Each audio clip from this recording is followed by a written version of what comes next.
है info stage YouTube channel. Last class में हमने डिस्कस किया था एनसीईआरटी के जो क्वेश्चंस थे 8.1 के सारे का हमने सॉल्यूशन धीरे धीरे करना शुरू कर दिया है, जिसमें कि हमने 5 क्वेश्चन जो है वो शुरू कर दिया था।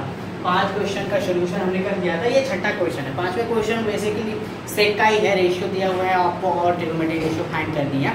तो आपका आज का क्वेश्चन जो छठा क्वेश्चन है वो ये है कि आपको if what angle A and angle B are acute angle. Acute angle क्या होता है? 90 डिग्री से कम जो एंगल होते हैं, लेस देन 90 डिग्री के जो एंगल होते हैं वो क्या होते हैं? एक्यूट एंगल होते हैं। सच है इस प्रकार है कि एंगल ए और एंगल बी जो है वो इस प्रकार है कि कॉस ए जो है वो कॉस बी के बराबर है। तो सो हमें करना है, ये हमें प्रूफ करना है कि एंगल ए जो है एंगल बी के बराबर हो। ठीक है, तो मैंने क्या किया कि मैंने एक कंसीडर कर लिया ट्रायंगल ए बी सी, एक ट्रायंगल कंसीडर कर लिया है जिसमें जो है सी डी जो है ए बी के ऊपर परपेंडिकुलर है। ठीक है, तो हम क्या करेंगे इसको सॉल्यूशन के लिए, तो हमें गिवन क्या है? तो हमें गिवन है गिवन दैट क्या गिवन है हमें? कॉस ए जो है कॉस बी के बराबर है, कॉस ए जो है वो कॉस बी के बराबर है। आप ट्रायंगल में देखो बता सकते हैं कॉस ए एंगल ये है, तो कॉस ए किसके बराबर क्या होगा? कॉस ए होगा। तो कॉस ए मैंने बताया है, जो भी आपको मैंने ट्रिक बताया था, तो उस ट्रिक से आप देख सकते हो कि कॉस ए का मतलब क्या होता है? B by H, base upon hypotenuse. तो बेस इसके लिए जो परपेंडिकुलर है वो सी डी है, बेस जो है वो ए डी है, हाइपोटेन्यूस क्या है? ए सी है। तो ए डी अपॉन हम लिख सकते हैं इससे कि A D upon A C हो जाएगा equal to cos B. Cos B angle ये है, कॉस बी के लिए परपेंडिकुलर जो हो जाएगा वो ये हो जाएगा, बेस से हो जाएगा, हाइपोटेन्यूस से। तो बी बाई एच के लिए क्या हो जाएगा? B D upon B C. ये क्या हो जाएगा?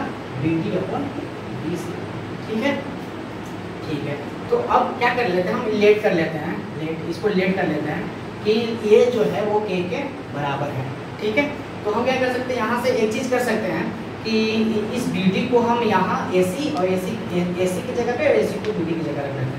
तो ए डी बाई जो बी डी हो जाएगा नीचे और ए सी आ जाएगा ऊपर और बी सी नीचे, तो B C is equal to K है। तो हम यहाँ से ए डी की वैल्यू निकाल लेते हैं। तो ए डी की जो वैल्यू हो जाएगी वो क्या हो जाएगी? जो ए डी की जो वैल्यू हो जाएगी, अगर ए डी की वैल्यू निकाले तो क्या हो जाएगा? बी डी इंटू के। ठीक है, और अगर ए सी की वैल्यू निकाले, इसको 1 मान लेते हैं, और जो बी यहाँ ए सी की जो वैल्यू हो जाएगी, ए सी की वैल्यू वो क्या हो जाएगी? बी सी इंटू के, बी सी इंटू के। इसको हम दूसरा इक्वेशन मान लेते हैं। ठीक है, ये हो गया। अब हमें क्या पता है? हम इस ट्रायंगल से from triangle A B C, triangle A B C में आप देखोगे कि जो सी डी है वो जो है ट्रायंगल ए सी डी में भी सेम है एंड बी डी सी में भी क्या है? वो सेम है। तो हम जो सी डी है, सी डी की वैल्यू निकालते हैं कि सी डी क्या होगा। तो सी डी है पाइथागोरस थ्योरम लगाएंगे, और पाइथागोरस थ्योरम सब जानते हो कि सी डी क्या है? एक परपेंडिकुलर है। तो परपेंडिकुलर क्या होता है? हाइपोटेन्यूस के स्क्वायर माइनस में बेस के स्क्वायर के बराबर होता है। तो सी डी के स्क्वायर जो अगर मैं इस ट्रायंगल में जाऊँ, किस ट्रायंगल में? ए सी डी में जाऊँ पहले इस ट्रायंगल में, तो अगर मैं ट्रायंगल ए बी सी पहले जब चलता हूँ ट्रायंगल किसमें? ए सी डी में, ट्रायंगल ए सी और डी में, तो हमें सी डी की वैल्यू क्या मिल जाएगी? सी डी का स्क्वायर मतलब कि परपेंडिकुलर का स्क्वायर इज हाइपोटेन्यूस के स्क्वायर इक्वल किसका होगा? हाइपोटेन्यूस के ऊपर मतलब ए सी का स्क्वायर माइनस में जो हमारा बेस ए डी, तो ए डी का स्क्वायर ये हो जाएगा सी डी का। अगर मैं इसी तरह से फ्रॉम ट्रायंगल, कौन से ट्रायंगल? ये ट्रायंगल वाला बी डी सी से अगर मैं बी डी सी में चलूँ मैं, तो बी डी सी में क्या हो जाएगा? हमें जो सी डी की वैल्यू मिलेगी वहाँ से क्या मिल जाएगी? सी डी का जो स्क्वायर होगा वो यहाँ पर किसके बी सी के स्क्वायर माइनस बी डी के स्क्वायर, बी सी के स्क्वायर माइनस बी डी के स्क्वायर के बराबर हो जाएगा। ठीक है, तो हमें यहाँ से ये इसको मैं यहाँ 1 और 2 इक्वेशन है, यहाँ मैं 3 दे देता हूँ इसे, और इसको क्या करता हूँ? 4 इक्वेशन। ठीक है, तो हम क्या करते हैं कि फ्रॉम 3 एंड 4, फ्रॉम 3 एंड 4 से, फ्रॉम 3 एंड 4 से अगर हम इन दोनों को इक्वेट करते हैं, क्या करते हैं? इन दोनों की इक्वेट करते हैं, तो हमें क्या मिल जाएगा कि जो ए सी का स्क्वायर है माइनस ए डी का स्क्वायर है, दोनों चूंकि सी डी के स्क्वायर के बराबर ही है, दोनों को हम इक्वेट कर सकते हैं। ठीक है, तो AC का स्क्वायर माइनस AD का स्क्वायर जो है वो इक्वल होगा किसके, BC का स्क्वायर माइनस BD के स्क्वायर के बराबर होगा। ठीक है, ये हम कर सकते हैं। ठीक है, ये हमारा आ गया यहाँ से। ओके, हमें क्या यहाँ AC है AD है, हमने AC का भी वैल्यू निकाल के रखा है, हमने AD का भी वैल्यू निकाल के रखा है, हम यहाँ पुट कर देंगे। ठीक है, समझ में आ रहा होगा। तो इसके लिए क्या करते हैं, ऊपर वाले को हम क्लियर कर देते हैं, उसके बाद जगह नहीं है तो हमें ऊपर वाले को, आई होप आपने इतना लिख लिया हो, तो आप साथ साथ मेरे लिखते भी चले। तो मैं यहाँ रब कर रहा हूँ, तो क्या करना है,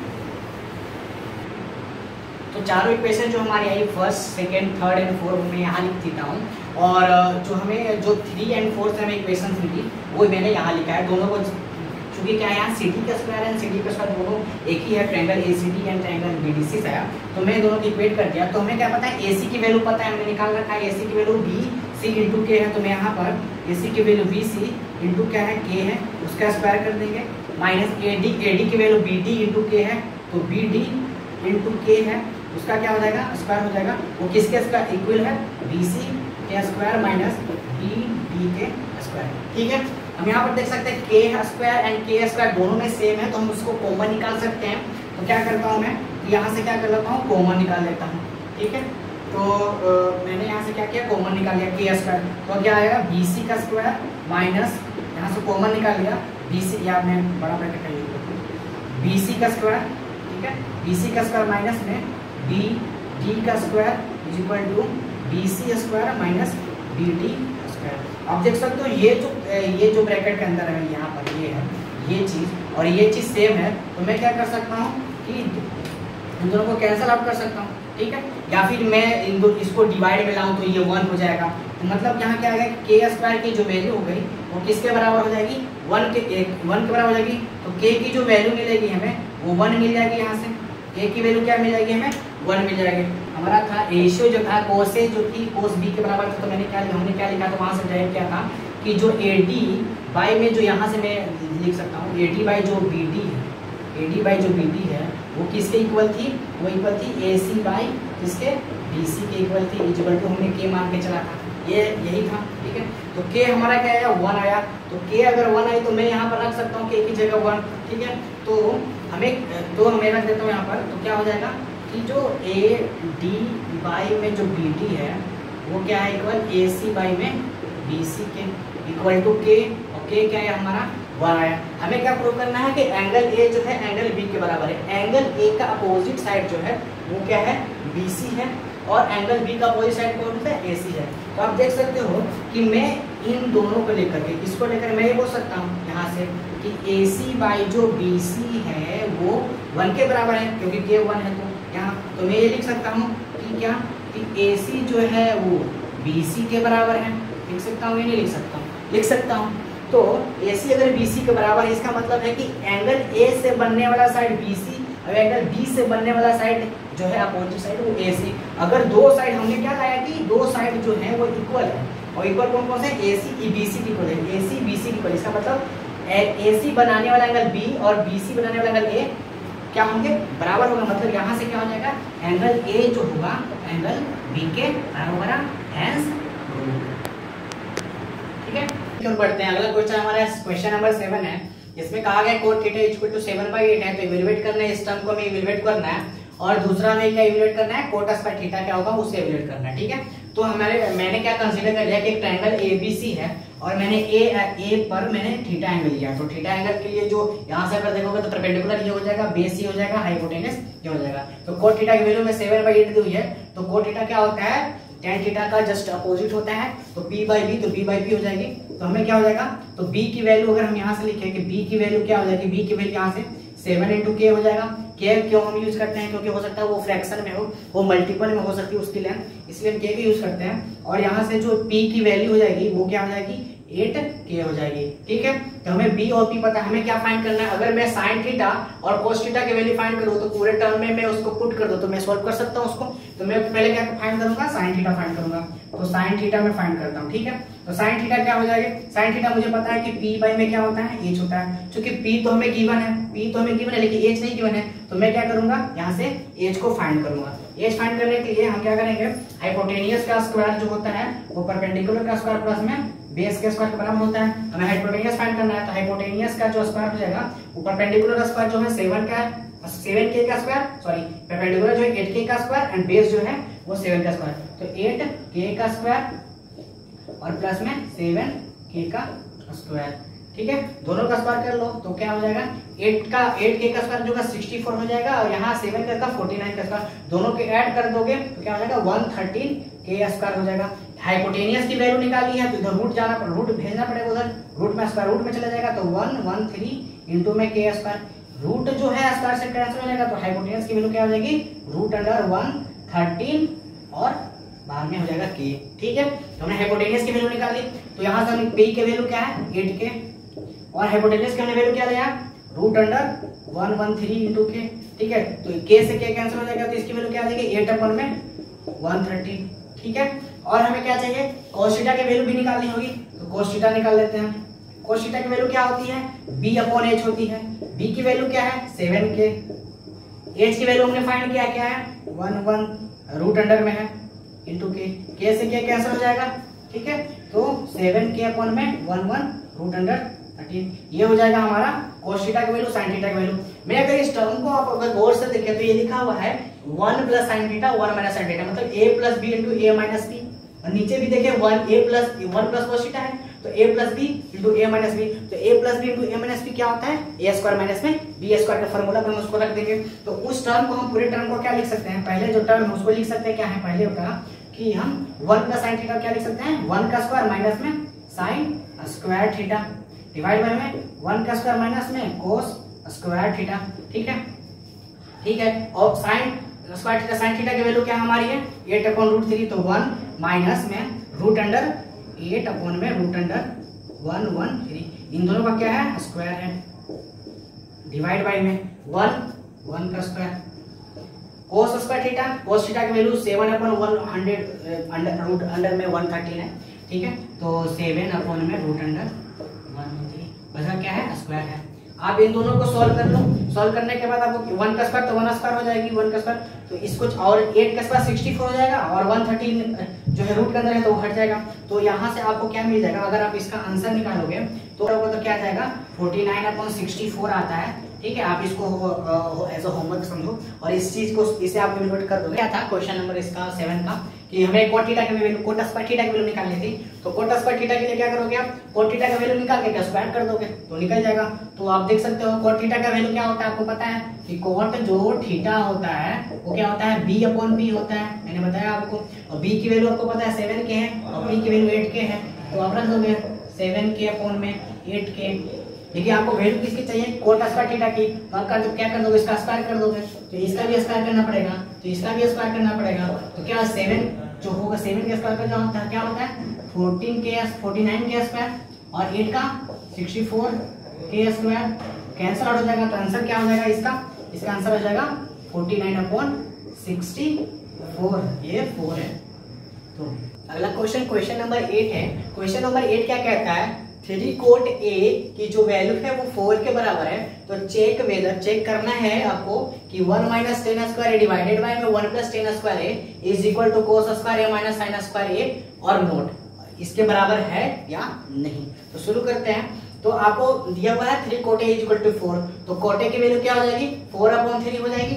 ठीक है, तो आपको पता है कि cot जो होता है जस्ट उसका रिवर्स होता है, अपोजिट होता है, tan का रिवर्स कर दो आप, तो cot की वैल्यू अगर 4/3 है तो tan की वैल्यू क्या हो जाएगी 3/4 हो जाएगी। ठीक है, हमें एक तरफ हम अगर फ्रॉम LHS का मतलब इस साइड से हम चलते हैं, तो 1 माइनस टेन स्क्वायर डिवाइडेड में 1 प्लस टेन स्क्वायर है, हम इसमें पुट कर देते हैं वैल्यू tan की वैल्यू पुट कर देते हैं tan की जगह पे। ठीक है, तो 1 माइनस tan की वैल्यू क्या है 3/4, इसका क्या कर देंगे स्क्वायर कर देंगे डिवाइडेड बाय में 1 प्लस tan की वैल्यू फिर से 3/4 स्क्वायर कर देंगे और इसको क्या कर लेंगे कैलकुलेट कर देंगे, तो क्या हो जाएगा 1 माइनस में 9/16 डिवाइडेड बाय में 1 प्लस 9/16, तो क्या हो जाएगा 16 माइनस 9 डिवाइड बाय में 16 हो जाएगा, तो 16 माइनस 9 क्या हो जाएगा 16 माइनस 9 क्या हो जाएगा 7/16 और डिवाइड नीचे क्या आ जाएगा 16 प्लस 9 हो जाएगा, तो 25 हो जाएगा 25/16।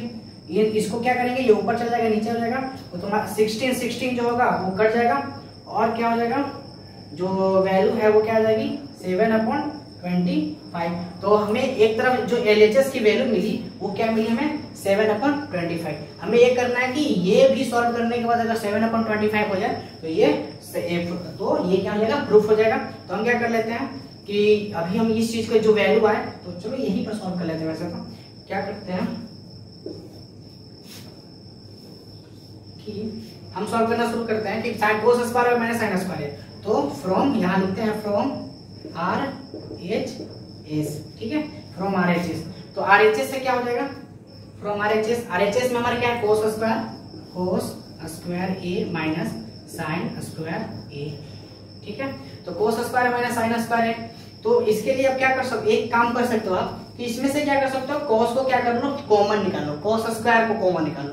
तो कोस स्क्वायर को कॉमन निकालोगे तो मैं यहाँ पर इसी चीज को क्या लिख दूंगा कि अगर कोस स्क्वायर A को आप कॉमन निकालोगे तो क्या मिल जाएगा 1 माइनस, और यहाँ से अगर कोस कॉमन निकालोगे तो 1 बचेगा, और यहाँ क्या हो जाएगा sine square upon A upon cos square A।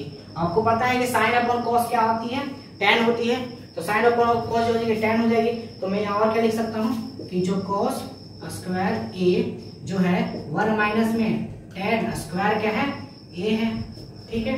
अब हमें यहाँ क्या करना होगा, कोस A की वैल्यू निकालनी होगी, ठीक है, और 1 माइनस tan स्क्वायर है, हम यहाँ निकाल लेते हैं 1 माइनस tan क्या है, tan की वैल्यू क्या है, tan स्क्वायर है, tan की वैल्यू क्या है 3/4, तो 3/4 का स्क्वायर हो जाएगा, ठीक है। तो इनटू मल्टीप्लाई में क्या रहेगा कोस स्क्वायर A, ठीक है।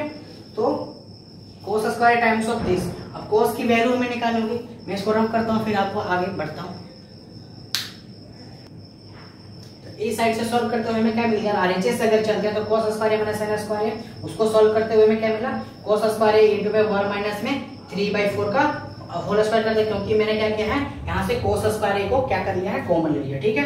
तो इसके लिए हमें क्या करना, cos निकालना होगा। यहाँ अगर हमें वैल्यू चाहिए तो cos की वैल्यू निकालनी होगी। cos की वैल्यू, cos के लिए क्या होता है b/h होती है, तो cos जो होती है वो क्या होती है b/h होती है।